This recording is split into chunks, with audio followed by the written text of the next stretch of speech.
que que Alcoólicos Anônimos têm um índice tremendo de recuperação?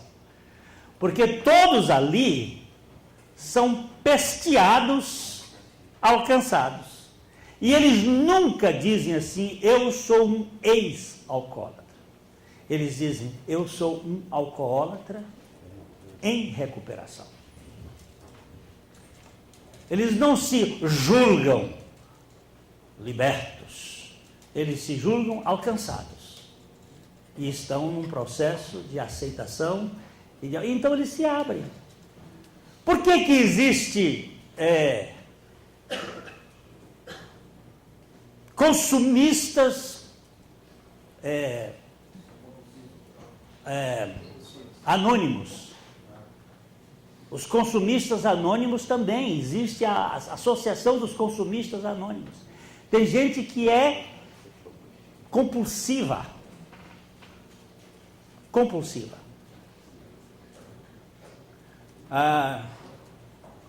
Um casal veio conversar comigo alguns anos atrás, e ele disse assim, pastor, eu queria que minha mulher falasse.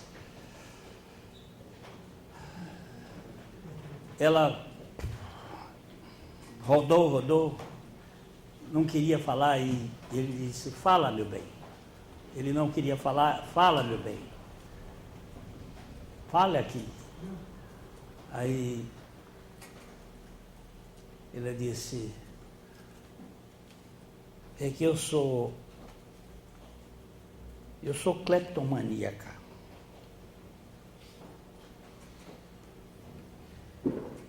Eu disse, e daí? O que você quer dizer com isso? Não, é que meu marido fica com muita vergonha.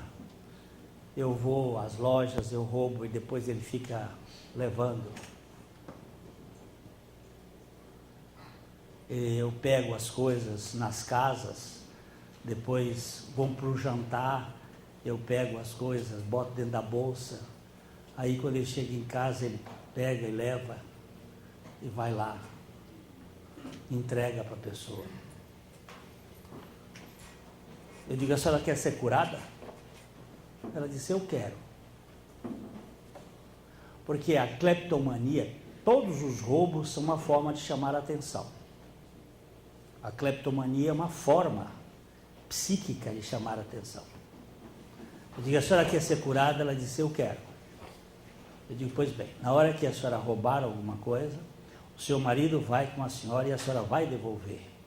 A senhora vai passar pela vergonha e pela humilhação para ser curada.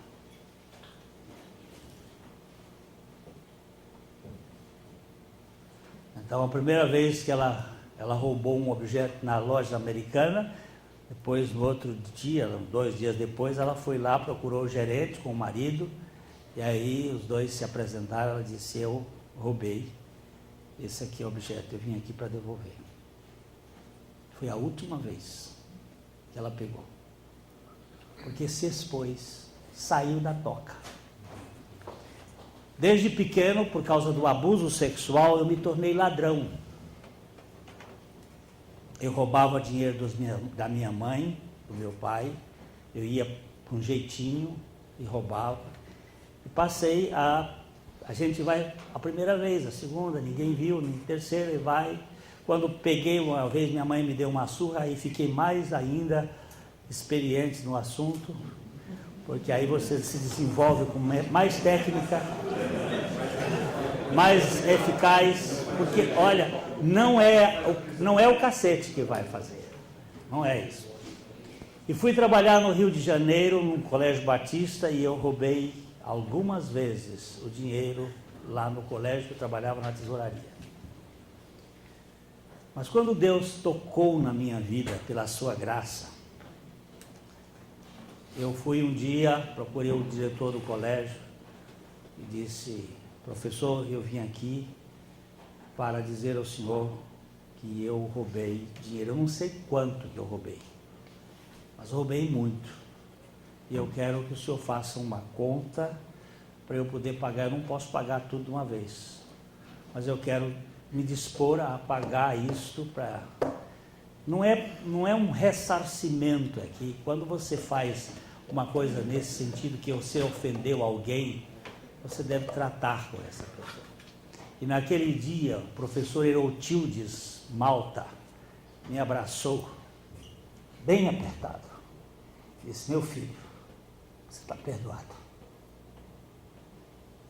Foi a última vez que eu roubei. Acabou. E eu hoje posso expor isso aqui porque está luz. Não preciso viver escondido. Preciso viver debaixo de uma... Tem vergonha mais? Eu fui aceito. Eu fui justificado em Cristo Jesus. Há um amor louco desse Deus por nós. E nós precisamos sair desses lugares escuros, fingindo que somos o que não somos.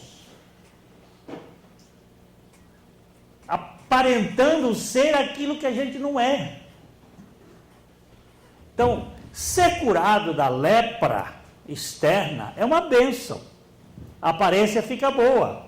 Mas ser curado do tumor interno, da doença que mata por dentro, é muito maior.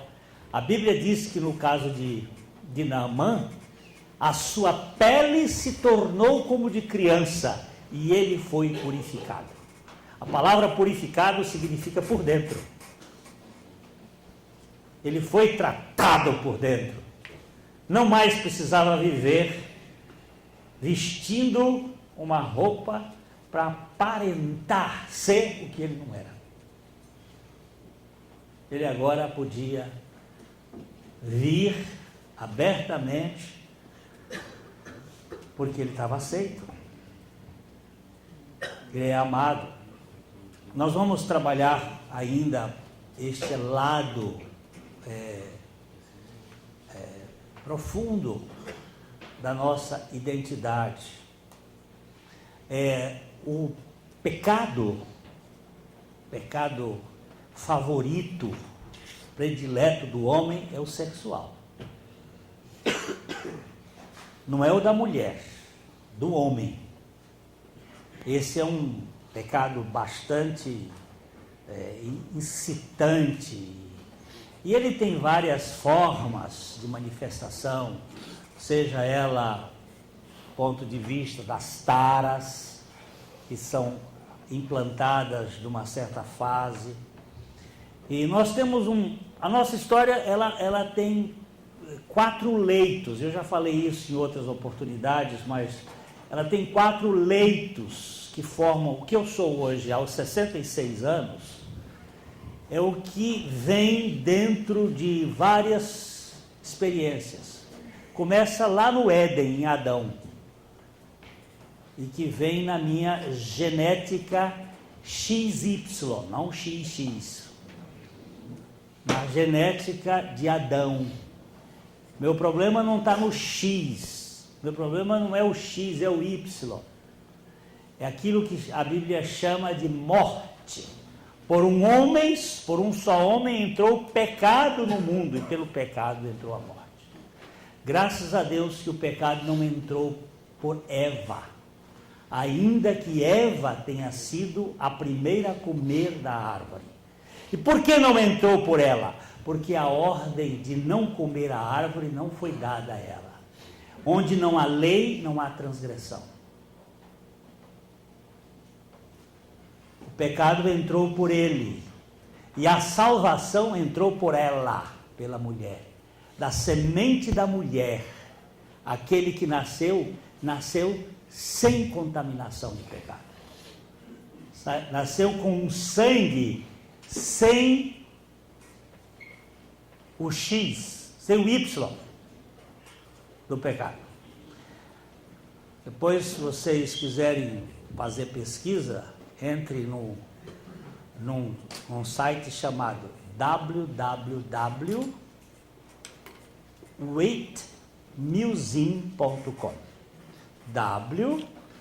WAYATT. Museum.com. Quem sabe bem inglês pode pegar inclusive a última fala deste médico em 1999, quando ele deu a entrevista, depois da sua descoberta como arqueólogo, médico arqueólogo, quando ele descobriu, em 1982, a Arca da Aliança. A Arca da Aliança é aquela arca que Moisés fez em ordem do Senhor por Bezaleel e Eliabe, e eles fizeram a arca do Senhor, aquela arca que tinha sumido a partir do ano 621 a.C., e que no ano de 1983 o artista de Hollywood Harrison Ford, para tapar a descoberta da arca, fez um filme chamado A Arca, Em Busca da Arca Perdida. Ela nunca esteve perdida.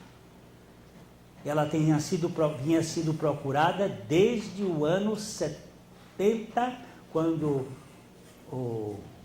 anteriormente ela já tinha sido procurada, mas no ano 70, quando o general Tito derrubou Jerusalém, ela vinha sendo procurada. Vários povos, vários grupos procuraram: os cátaros, os Sion, Priorado de Sion, os cruzados, vários grupos andaram procurando, mas em 82 ela foi descoberta. E o sangue, o que eu quero chamar a atenção aqui, foi o sangue que foi encontrado na pedra onde Jesus foi crucificado, porque a arca estava debaixo do Calvário, na gruta de Jeremias. Tem toda uma história de Deus protegendo. Eu estou escrevendo um livro agora sobre esse assunto. Ela foi colocada debaixo da gruta, e quando o sangue de Jesus, quando Jesus estava sendo crucificado, o sangue dele caiu no chamado patíbulo, é o lugar do buraco da rocha onde estava, e ali aquele sangue não coagulava. Por que ele não coagulava? Porque ele não tinha morte dentro dele, ele não tinha o X. Aquele sangue correu. Hein? O Y. Aí o que aconteceu? Na hora que ele disse, nas tuas mãos, ele deu um berro. Primeiro ele disse, Deus meu, por que me viraste as costas? E aí ele disse, nas tuas mãos entrego o meu espírito. E aí veio um terremoto, a terra tremeu, rachou as rochas, e o sangue desceu e foi cair na tampa do propiciatório. Mas ele ficou escorrendo lá, ele ficou anos e anos e anos, e a Bíblia nos diz que o sangue dele ficou aqui na terra como testemunho.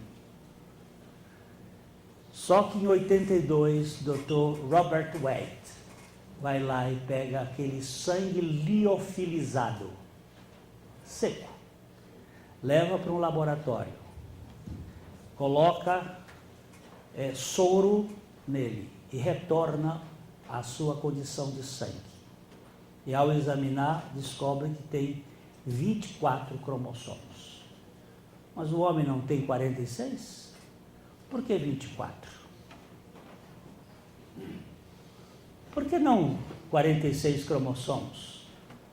Porque ele só tem o cromossomo da mulher, os 23 da mulher e o de Deus. Esta vai ser a das provas que os judeus estão pedindo para poder serem salvos no final das coisas.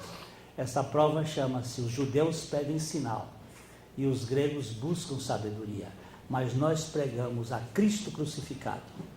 escândalo para os judeus, loucura para os gregos, mas para nós o poder de Deus. Esse sangue está aqui na terra, e ficou aqui na terra, e a nossa defesa é que aquele sangue, sem pecado, continua sendo a nossa forma de vitória. Sabe como diz a palavra de Deus? Eles o venceram. Venceram quem? Satanás. Por causa do sangue do Cordeiro. E por causa da palavra do testemunho que deram. E mesmo em face da morte, não amaram a própria vida. Este sangue está aqui.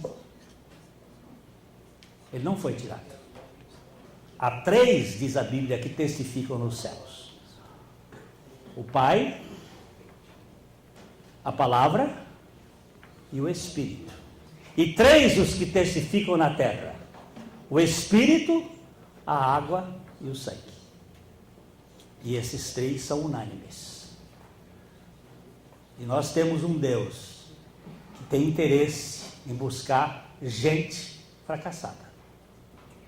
O problema todo é esconder, por causa do medo da vergonha.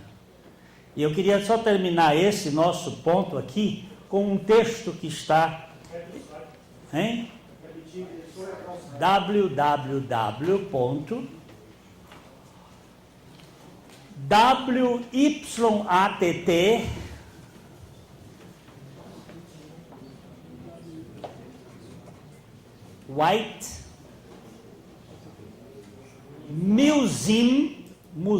museum.com. White Museum é o nome do museu de Robert White. White Museum. W-Y-A-T-T. Então, whitemuseum.com.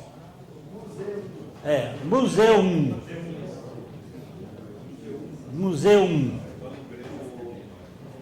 Vocês vão ver muito claramente o que esse homem... E aí vocês me perguntam assim, e por que eles não tiraram a arca de lá? Eles já tentaram 4 vezes. 4 vezes. Só que a Bíblia é Bíblia. Esse livro podem dizer o que quiser, mas ela vai se sustentar até o fim. Os céus e a terra passam, mas as minhas palavras não vão passar. E Deus havia dito que aquela arca só pode ser carregada pelo seu povo com 4 sacerdotes, 4 levitas. Esses levitas têm que ter a mesma altura. Esses levitas têm que ser da tribo de Arão, da família dos coatitas. Esses levitas têm que estar santificados. E eles têm que levar a arca colocada sobre os pedestais, sobre os varões, de modo igual. Uma vez essa arca foi roubada pelos filisteus e ela foi uma tragédia naquelas 5 cidades dos filisteus. Aí eles resolveram mandar a arca para Kiriat Jearim e puseram num carro de boi com vacas que nunca tinham sido amansadas, com crias no pé, e essas vacas foram berrando até Kiriat Jearim, onde ela chegou, e elas chegaram lá e eles foram tirar. Já morreram 70 que tocaram na arca, olharam para dentro dela. Isso que eu ia perguntar, e o Espírito de Deus não está mais nela? Não, continua, sabe por quê? Essa arca ela não é só para aqui. Quando você vai ler o livro de Apocalipse, você vai encontrar a arca no capítulo 11, no tabernáculo do Senhor no céu. Porque esses vão tentar tocar também, não caíram? Já morreram. De 4 que entraram aqui, 4 grupos que já tentaram entrar lá e pegar a arca, já morreram. Não se fala porque o poder da mídia está na mão de um camarada chamado David Rockefeller. David Rockefeller é quem manda na mídia no mundo. Ele é um dos 3 homens do comando dos Illuminati, da pirâmide do olho que tudo vê. As livrarias não publicam esses artigos, esses assuntos, porque todas as livrarias evangélicas hoje, 51% delas, de quase todas, pertencem a Zondervan. E a Zondervan é um poder econômico judaico que permite só publicar aquilo que eles querem. As notícias que anunciam na televisão e no rádio são todas filtradas por esse sistema e só sai o que eles querem, não o que você quer. E os jornalistas que tentam furar isto viram torresmo.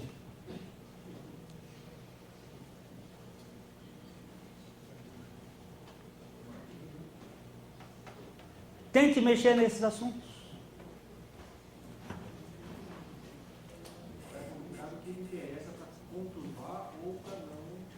E eles dizem que tudo isso é mentira, só que ela está lá e eles não deixam ninguém se aproximar daquele local. Tem guardas lá tomando conta, porque eles estão preparando os sacerdotes para irem buscar na hora que o templo for reconstruído. E o templo não vai demorar muito para ser reconstruído, todas as pedras já estão numeradas e catalogadas e serão construídas em 3 dias para imitar o sacrifício de Jesus. As máquinas, os tratores estão lá em um local perto das chamadas ruínas do rei Salomão, com todas as pedras preparadas. Eles vão construir na hora que derrubar a Basílica de Omar, a Mesquita de Omar, ela vai ser derrubada e eles vão construir. Este movimento que começou no Egito, está indo pela Líbia e esse movimento é o último movimento da unificação. O primeiro foi a Primeira Guerra Mundial, a Segunda Guerra Mundial e a Terceira. Isso foi produzido e escrito por um homem chamado Alberto Mancini, o judeu que fez todo o projeto como ia ser acontecido. Está tudo pronto para... Nós estamos no apito do juiz, nós estamos nos acréscimos do juiz. Não tem muito tempo mais não. Agora, quanto vai ser? 10 anos, 20 anos, 30 anos? Não sei. A retirada vai se dar pela etapa do civil? Vai. E se acaso teria que ser pessoas puras e que praticamente cairia morto na hora, que não teria, o caso de amarrar uma porta, se ele bateu, parou de bater e caiu morto. O sumo sacerdote caía morto. E ele, você viu, quando eles estavam trazendo, ele estava aí contando, a arca ficou na casa de Obed-Edom, e Davi resolveu mandar buscar a arca. Puseram num boi, quando Uzá botou a mão na arca, caiu morto. Aí Davi disse, segurar, até um ato de bondade, para a arca não cair, porque um boi tropeçou. Então Davi disse, chame os sacerdotes, e vamos ver como é que é. E foram estudar no livro na Torá, qual era a maneira. Aí eles fizeram certo e foram e trouxeram, e a arca ficou no tabernáculo de Sião, durante o período de Davi. Depois Salomão levou a arca para o templo. Aquela arca no templo foi uma maldição. A arca não era para ficar mais no templo.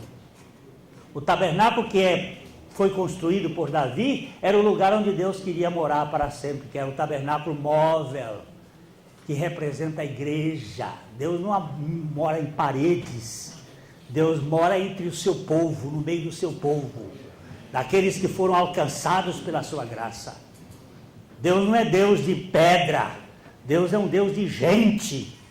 Eu sou pedra viva, você que crê é pedra viva, e Deus habita entre o seu povo.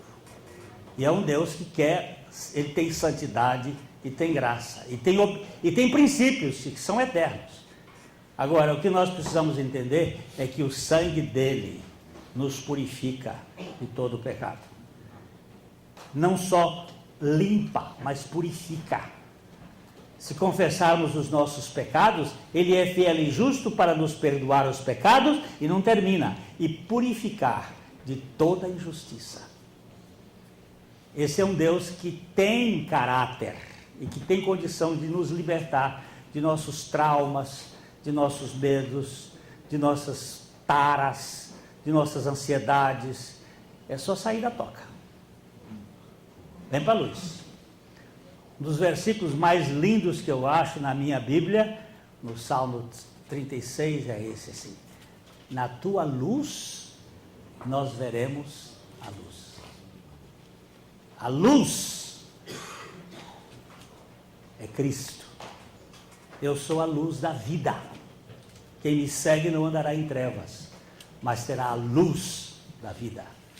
E essa luz é uma luz que tira de nós toda a nossa culpa, todo o nosso medo, toda a nossa imaginação errada. Nós temos um Deus que ama, um Deus que salva, que liberta. Não é uma conversa fiada. Então, eu queria que você ficasse bem certinho de que esse Deus tem interesse por você.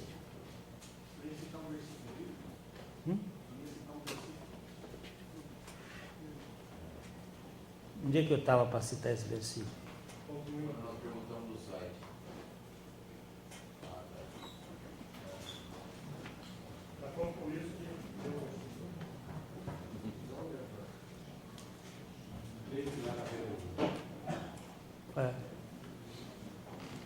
Deus sim sabe por que esqueci. Mas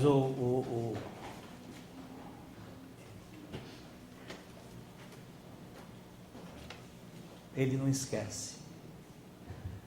Ele é um Deus que não dorme, não toscaneja, nem... mas é um Deus que vai buscar a gente. O que eu acho impressionante nesse evangelho é a preocupação que Deus tem com as pessoas. De uma maneira toda especial. Eliseu, vem cá.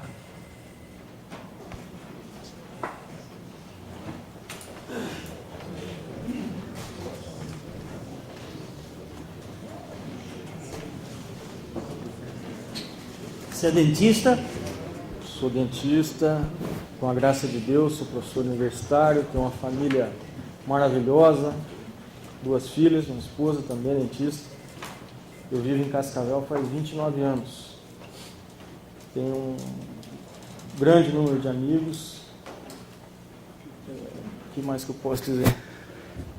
Qual é um dos seus hobbies? Não, meu hobby não, minha paixão na vida era caçar. Caçar. Uhum. Você caçava aqui, fora? No mundo todo. No mundo todo. Eu conheci o mundo. Caçando. Caçando. O que aconteceu com você o ano passado? Bom, a história é um pouco longa, mas assim... Resuma. Resumo. Não tem muito tempo. A verdade é o seguinte, com a minha profissão, com a minha vida social, meu tempo era muito curto para tudo, a não ser para minha paixão. E, de uma forma ou de outra, eu me sinto uma pessoa escolhida por Deus. E quando você é escolhido por Deus, você não tem opção. Você tem que fazer a obra de Deus, de alguma forma ou de outra. Então, ou é pelo amor ou pela dor. E você tem que conhecer o mundo. E com tudo que eu tinha na vida, Ele me colocou aonde vive a escória do mundo. Dentro de um presídio com 710 internos. Por um acontecido que, não vou contar aqui como é que foi, mas... Dá uma pala. Dá uma pala. É o seguinte, nós fomos fazer uma aventura. Passeio na fazenda de um amigo, nós fomos em 8 pessoas, eu, um médico, 2 empresários, um jornalista, um policial e 2 funcionários. Vamos fazer um passeio uma aventura de caçada, pescaria, aquela coisa toda, e houve uma denúncia. E a Polícia Federal nos prendeu. Mas o que aconteceu... Eu queria, antes da polícia ali prender, eu vou contar. Conta aquele negócio que aquilo para mim então, é o cachorro. Não estava dando nada certo, nós ficamos lá uma semana, não caçamos nada e tal, e um dia o pessoal da fazenda viu uma onça lá que comeu o gado, falou, ó, tem uma lá, nós vimos agora. E eu, como profissionalmente falando na caçada, eu tinha uns cachorros que eram maravilhosos, eles sabiam fazer.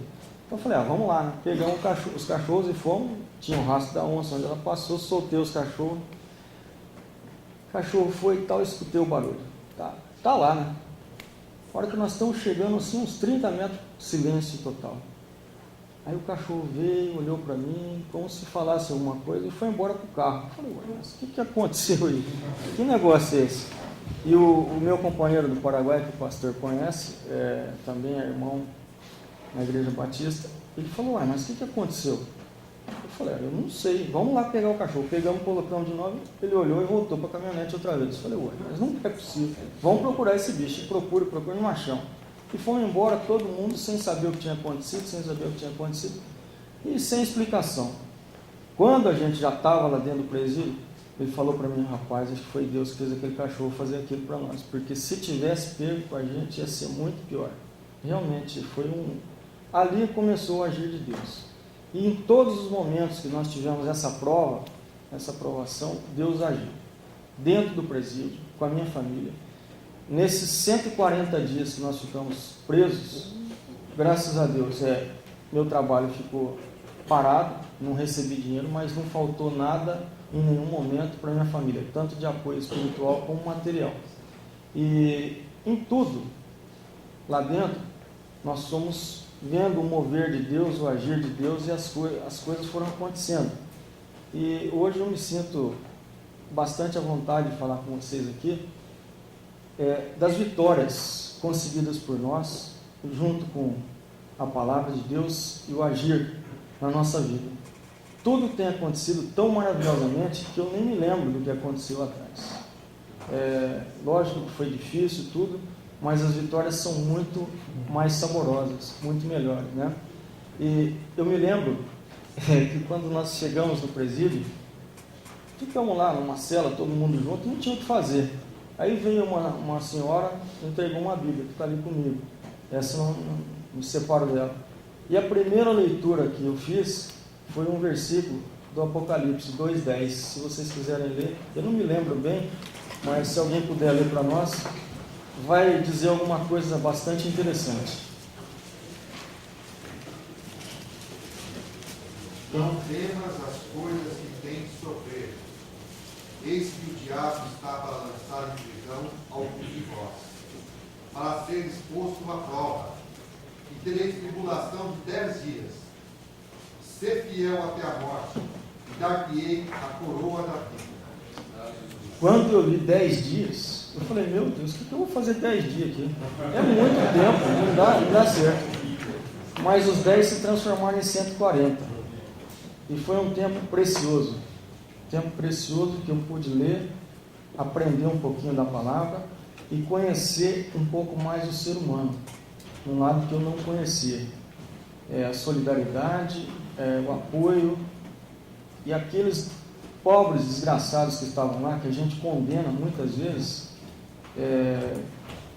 por algum infortúnio, por alguma falha nossa, às vezes eles estão lá dentro também. Então, hoje eu procuro fazer um trabalho no presídio lá na cidade, tentando levar a palavra para esse pessoal, porque é muito importante, gente. Nós não podemos desprezar ninguém. Como é que foi aquele rapaz que cuidava da biblioteca lá? Esse foi o nosso esteio. Eu, quando vi um cidadão que passei lá, vi na biblioteca, mas pensa num cara feio, parecia o Corcunda de Notre Dame. Um rapaz assim com um aspecto horroroso, mas foi uma pessoa muito importante para nós, porque ele é um estudioso da palavra de Deus. Nós passamos mais de mês, de manhã e de tarde, lendo e estudando junto com ele, e aprendendo muito. Um rapaz de uns 30 anos, mais ou menos. O que ele era antes? assassino e traficante. E como é que ele ganhou essa experiência? Aprendeu lá dentro. Lendo a palavra. Lendo a palavra, só. Lendo a palavra. E eu tenho muitas passagens marcadas na minha Bíblia que eu aprendi com ele, que me explicou muito, falou muito, uma sabedoria que muitos doutores não têm. Então, uma experiência, gente, que a gente vê o poder de Deus, a gente vê Ele agir na vida da gente, como que a gente pode fazer as coisas. Como é que você encarava a sua filha que estudava aqui em Londrina? Minha filha estudava aqui em Londrina e frequentava muito timidamente a Igreja Batista, sozinha, e fazia em casa, quando ela chegava: papai, vamos assistir a pregação na internet e tal, vamos ler, tem os livros aqui. E eu nunca li um livro desse cara aqui.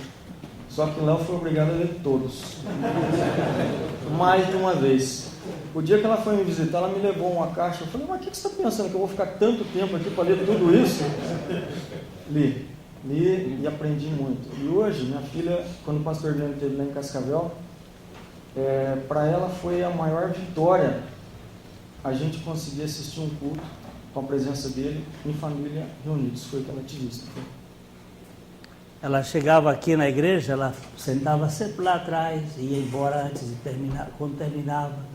E ela disse: a maior alegria na minha vida foi ver minha família, meu pai, minha mãe, minha irmã, e todos agora no caminho do Senhor. Mas para Deus alcançar esse cara, não foi fácil, não. É que ele disse, ele era muito cheio de si, arrogante. Ele achava que era o dono da cocada preta. Como ele tinha, todas as armas dele são armas legalizadas pelo exército brasileiro. Ele não tem nenhuma arma fria. Ele é um caçador oficial. Só para ilustrar, eu acho que no Brasil só eu tenho um documento que eu fiz um curso na África de caçador profissional. Mas não acredito que alguém tenha feito isso lá até agora. Brasileiro, né? Estrangeiros pode ser. Mas a minha paixão era tanto que quando eu era criança, eu já pensava em fazer isso. E depois que eu tive profissão, tive uma condição econômica favorável, eu realmente fui realizar o sonho, né? E com isso eu conheci muita coisa. Mas não adianta você ter papel, você ter documento, quando a coisa vem contra você. Tudo que você tem de documento, isso, aquilo, não vale nada. Foram na minha casa, prenderam tudo que eu tinha com documento e falaram: depois você discute na justiça.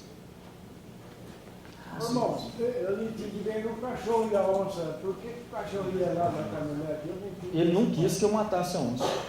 Se ele tivesse matado a onça, eu teria a prova do crime. Ele teria. Deus usou o cachorro para não. O cachorro tirou ele da caça. Porque Deus estava caçando ele. Exatamente. Viu? Como o Senhor, quando o Senhor caça uma pessoa, ele disse aqui: como eu sou uma pessoa escolhida por Deus. Exatamente. Deus tinha um propósito na vida do Eliseu.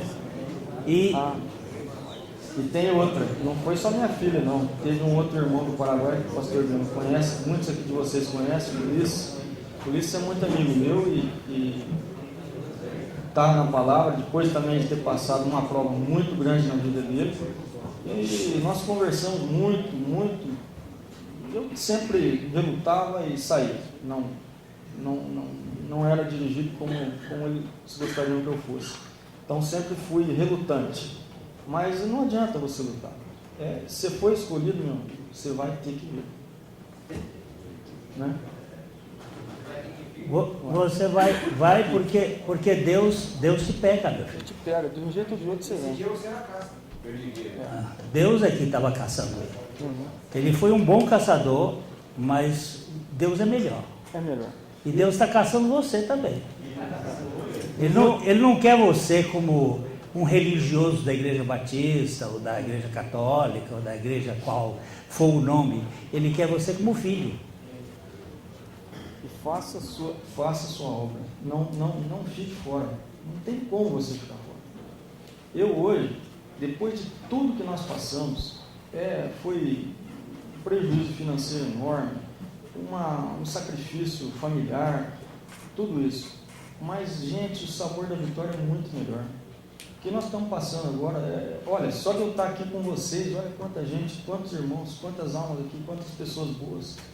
Quanto que presente de Deus eu poder estar aqui com vocês, poder falar o que eu passei. Os mais jovens, por exemplo, não passam por isso, não precisam. Você pode vir por amor, vir mais fácil. Né? Mas às vezes esse caminho aqui é um caminho muito necessário, principalmente para esses estúpidos como eu e outros precisam ser quebrados. Mas eu vou dizer uma coisa para você: Deus não vai desistir de você, não. Você veio aqui, como disse o Mário Rocha ontem, não foi porque você quis, é porque Deus quer você. Mas eu não adianta você. Eu quis trazer o Eliseu aqui para saber o seguinte: ele debateu e pulou e foi, mas eu disse, cara, você é meu, eu paguei um preço pesado por você, e você vem no muque, com cachorro ou sem cachorro, você vem. Sim.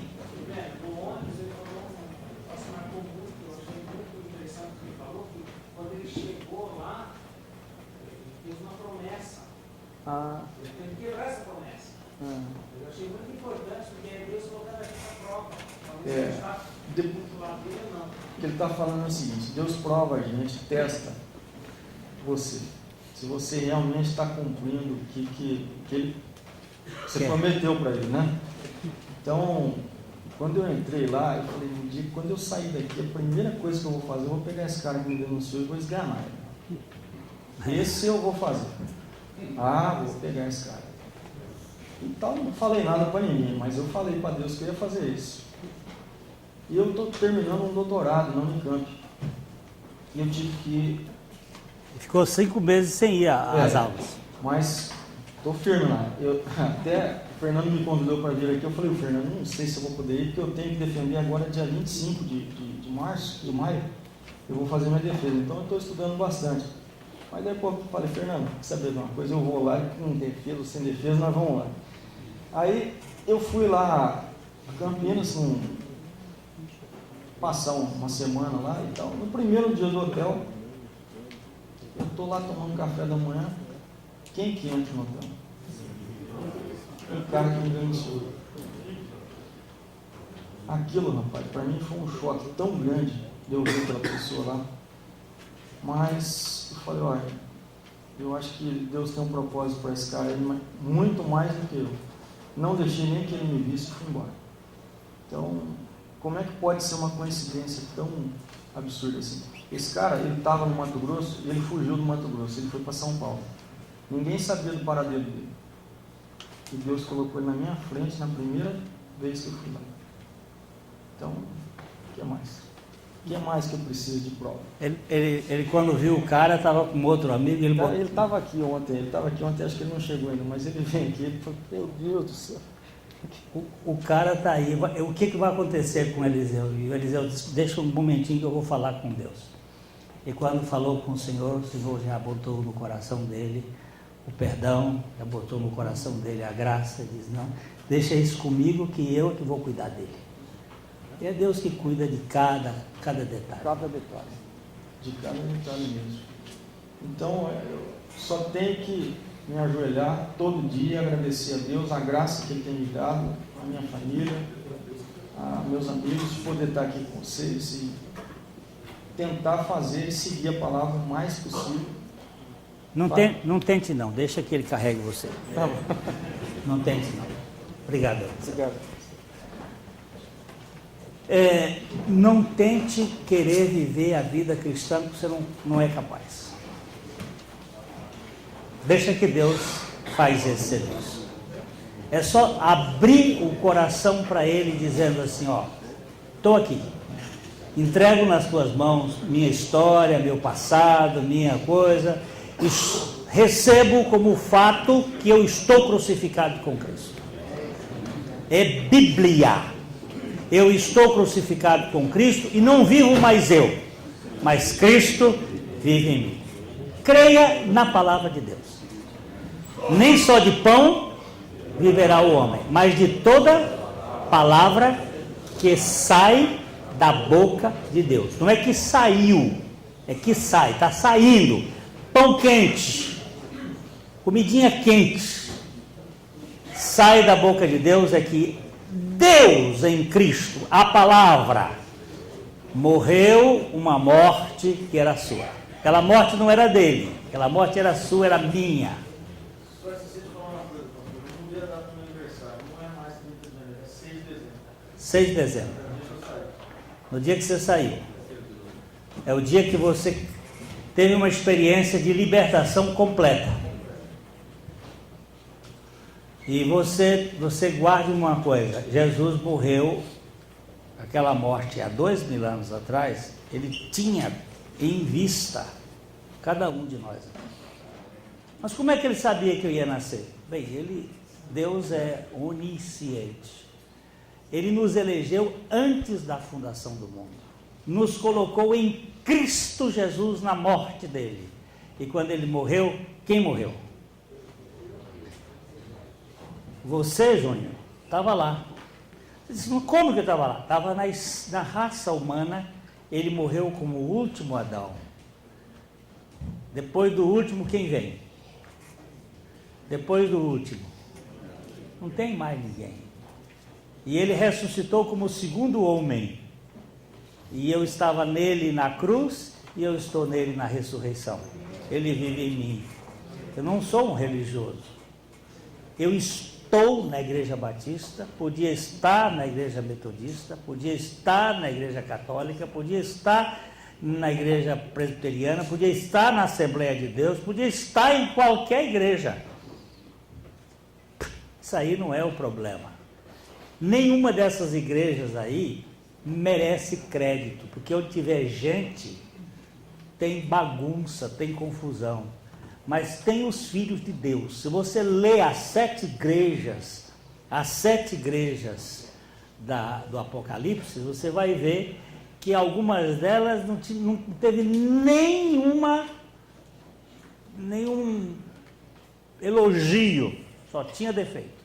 Mas o Senhor estava sempre dizendo, eu tenho aqui os meus, eu tenho aqueles que são meus, eu tenho os vencedores, e eles são meus. E Deus não tem compromisso com denominações e igrejas, Ele tem compromisso com pessoas em Cristo Jesus. Guarde bem isso, porque isso é fundamental. As pessoas estão enchendo os outros líderes de religiosidade e todo mundo carregando um peso desgraçado nas costas. Mas o Senhor vai levar a gente com alegria.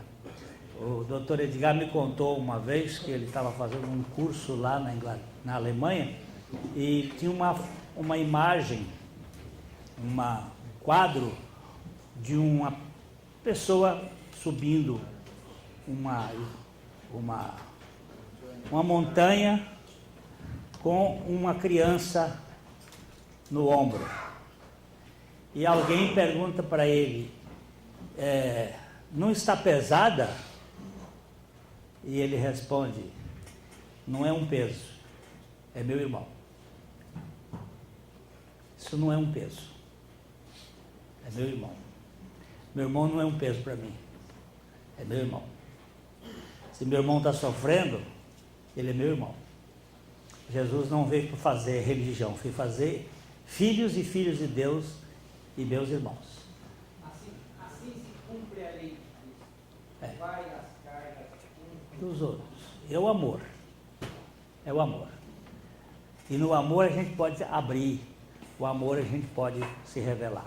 Hoje à noite tem um irmão que vai contar a sua história de como Deus o curou da sua vida sexual, da sua perversão sexual. Como Deus cura a cada um de nós, como Ele tem prazer em tratar com essas coisas que a gente não pode nem pensar. Eu tenho visto pessoas que dizem assim, para mim não tem jeito. Graças a Deus. Para você não tem jeito. Mas Deus sabe fazer milagre onde não tem jeito. Deus é o Deus da graça. É o Deus que não se esquece de fazer as coisas e sabe fazer muito bem. Outro dia alguém me perguntou desse livro que saiu recentemente, Pegadas de Lobo na Porteira. Glênio, você diz lá que psicopata não tem cura. Eu digo, do ponto de vista científico, até agora não tem cura. Mas do ponto de vista de Deus, tem cura. Eu posso dizer para você que Saulo de Tarso era um psicopata. Tem todos os índices para ser considerado um psicopata. E se tornou um dos instrumentos de Deus mais lindos da história da igreja. Então, para Deus não tem dificuldade, não tem problema, não tem imoralidade. Agostinho, por exemplo, foi um devasso. Um devasso.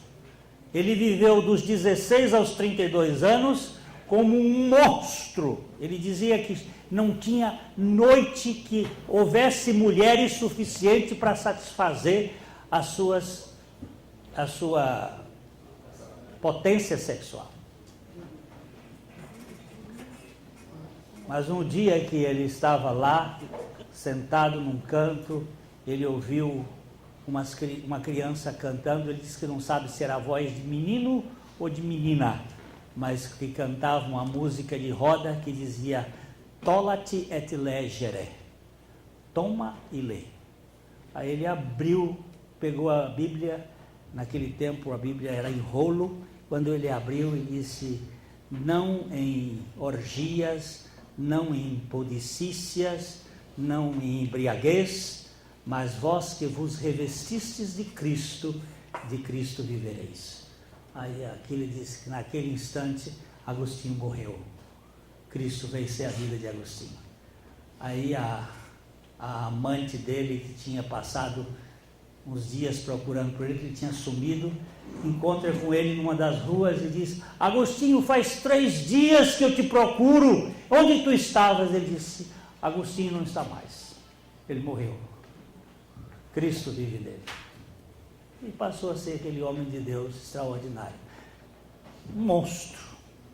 Mas Deus faz com monstros, Deus salva, Deus vem buscar gente que não tem solução. A mensagem que você acabou de assistir faz parte do Ministério de Comunicação Palavra da Cruz. Temos um grande acervo de estudos bíblicos em áudio e vídeo. Distribuímos também, gratuitamente, o jornal mensal Palavra da Cruz. Entre em contato conosco pelo fone fax 0 operadora 43 3322 3037 ou pelo e-mail com@palavradacruz.com.br. Visite-nos também pelo site www.palavradacruz.com.br. Graça e paz.